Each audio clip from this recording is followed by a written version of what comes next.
My friend asked me to watch his apartment for one night, and I found out someone had already been living inside the closet.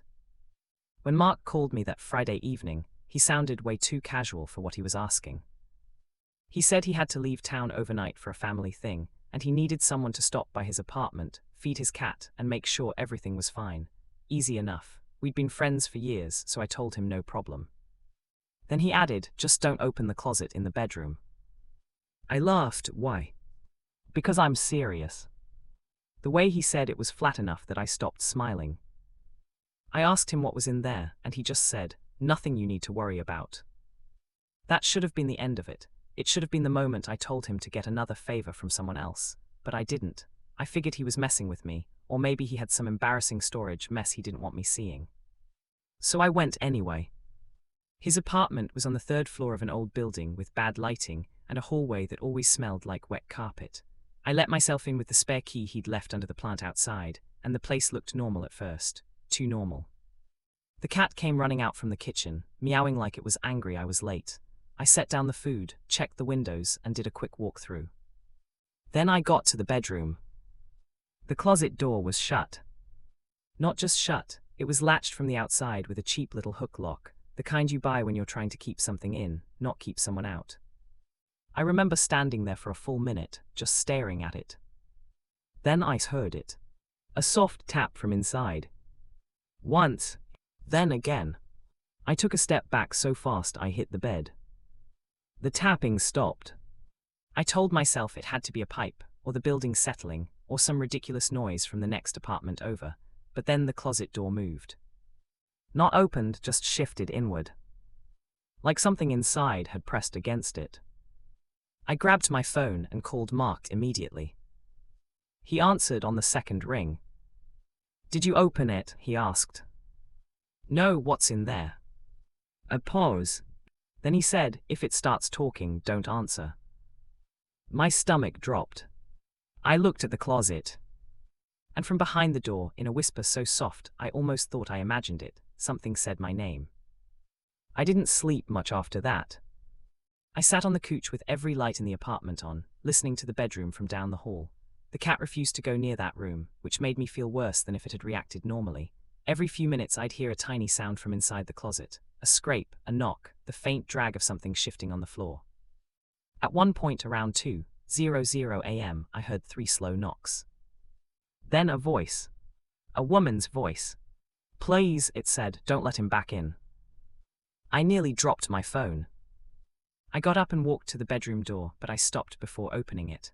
The closet was still there in the dark, its shape barely visible even with the hallway lights spilling in. I asked who's in there. No answer. Then the closet door opened by itself a few inches.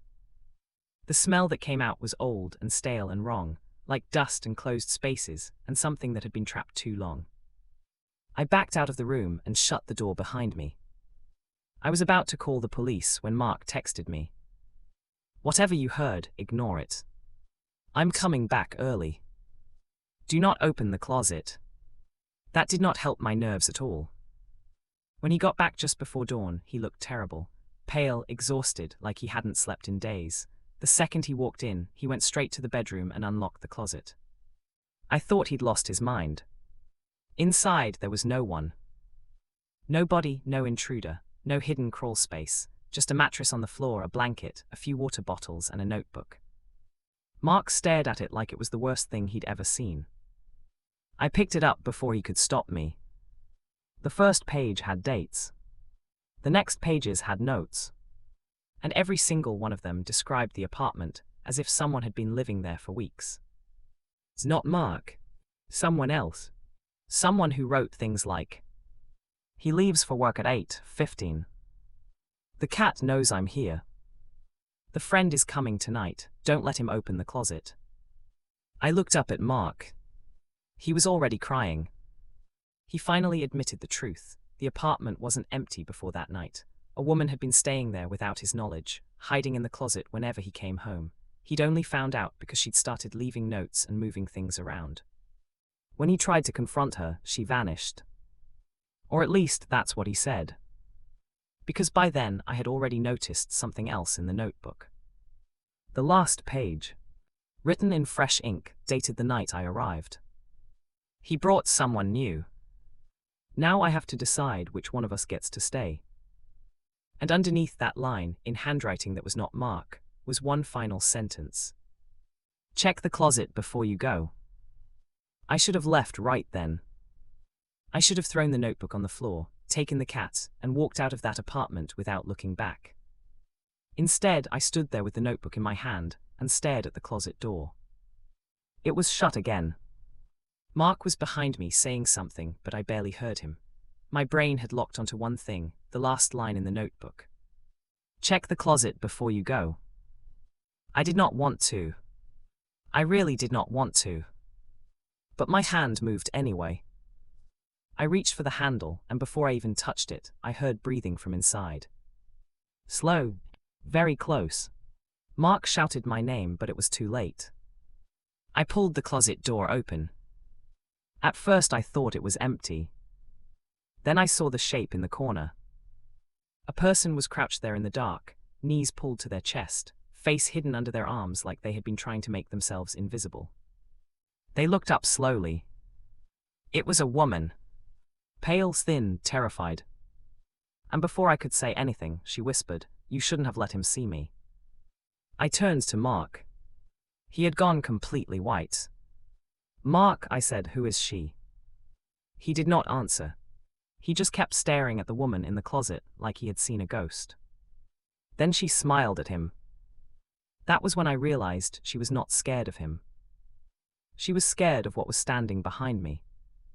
The woman in the closet was staring at something behind me, and the look on her face made my stomach drop. I turned slowly.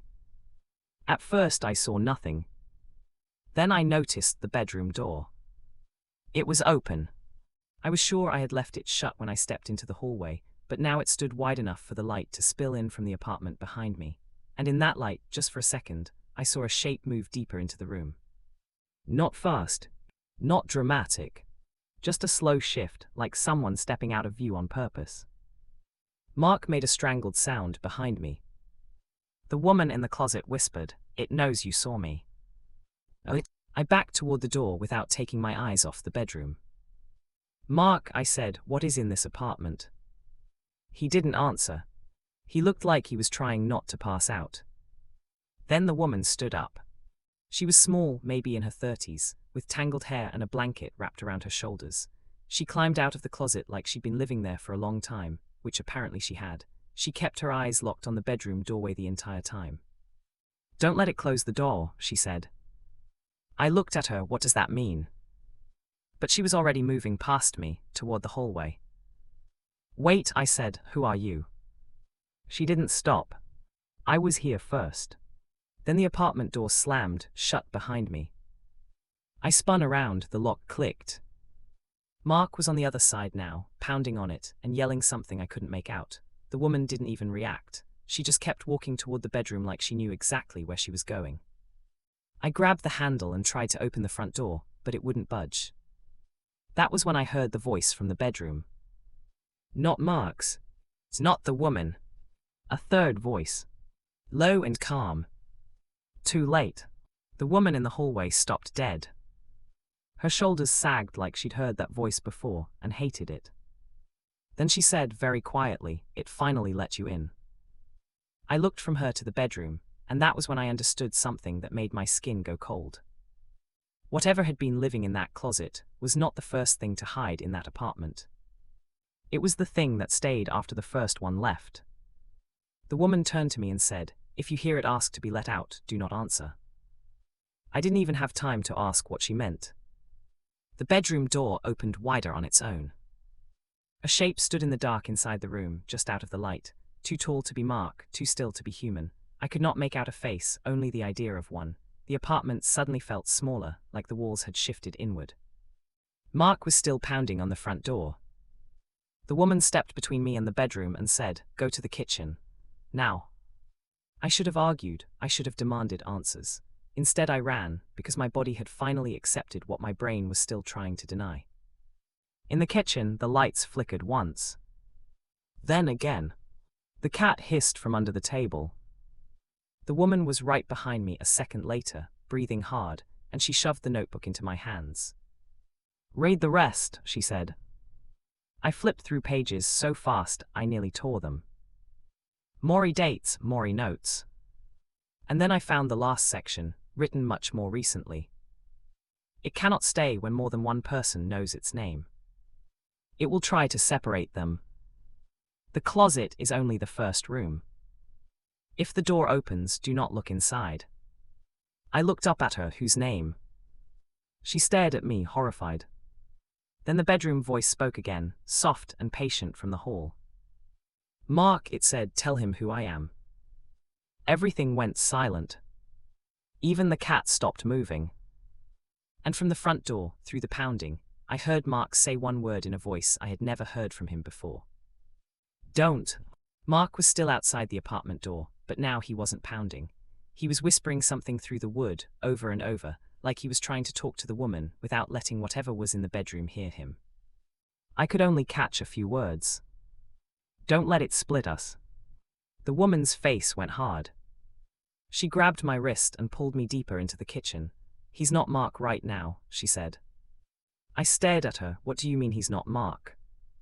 But she was already looking toward the bedroom hallway, listening. Then the thing in the hallway laughed.